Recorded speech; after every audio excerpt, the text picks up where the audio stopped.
तर मुंबईमधील घाटकोपर होर्डिंग दुर्घटना प्रकरणामध्ये महत्त्वाची अपडेट येते आहे। या ठिकाणी या घडामोडीची अपडेट आपण बघूयात। घटनेच्या तपासासाठी एसआयटीची स्थापना केली गेलेली आहे। एसआयटी मध्ये 6 अधिकाऱ्यांचा समावेश आहे।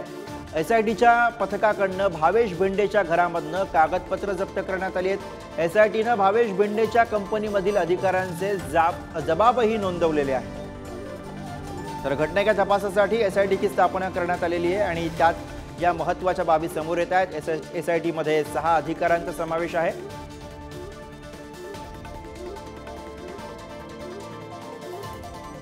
आणि याविषयी अधिक माहिती घेऊया। आपल्यासोबत विक्रांत शिंदे आहेत। विक्रांत, काय नवी माहिती भावेश भिंडेच्या बाबतीत समोर आलेली आहे? काही कागदपत्र जप्त करण्यात आलेत अशी माहिती समोर येते।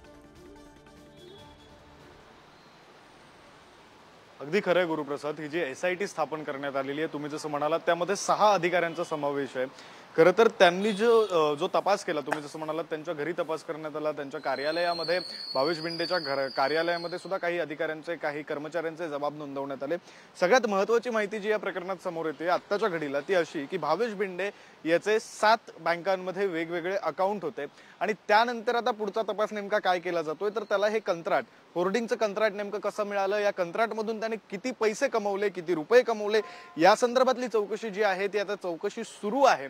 खरं तर एकीकडे ज्यावेळी होर्डिंग कोसळलं होतं आणि दुर्घटना घडली होती त्यानंतर मग राजकारणाला सुद्धा वेग आला होता, दावे प्रतिदावे केले जात होते, आरोपांच्या फैरी झाडल्या जात होत्या। मात्र आता हे सगळं थंडावलेलं आहे। आता मात्र या प्रकरणाचा जो शोध आहे, तपास आहे, त्याला वेग आलेला आहे। खरं तर हा तपास नेमका कोणत्या दिशेला जातो, भावेश भिंडेच्या व्यतिरिक्त आणखी काही नावं समोर येतात का, जे राजकीय आरोप केले जात होते त्यानुसार कोणत्या राजकीय नेत्याचं नाव समोर येतं का, हे सगळं पाहणं महत्त्वाचं असणार आहे। आणि तपासाअंती जो कोणी दोषी आढळेल त्याला नेमकी काय शिक्षा केली जाते हे सुद्धा पाहणं महत्त्वाचं असणार आहे। कारण मुंबईकरांचा नाहक बळी जो आहे तो या घटनेमध्ये, या दुर्घटनेमध्ये गेलेला आहे आणि त्यामुळे मुंबईसह राज्यभरातील लोकांचं जे लक्ष आहे ते या प्रकरणाकडे लागलेलं आहे आणि नेमका दोषी कोण या संदर्भातलं कुतूहल सुद्धा जे आहे ते संपूर्ण जनतेमध्ये पाहायला मिळतंय।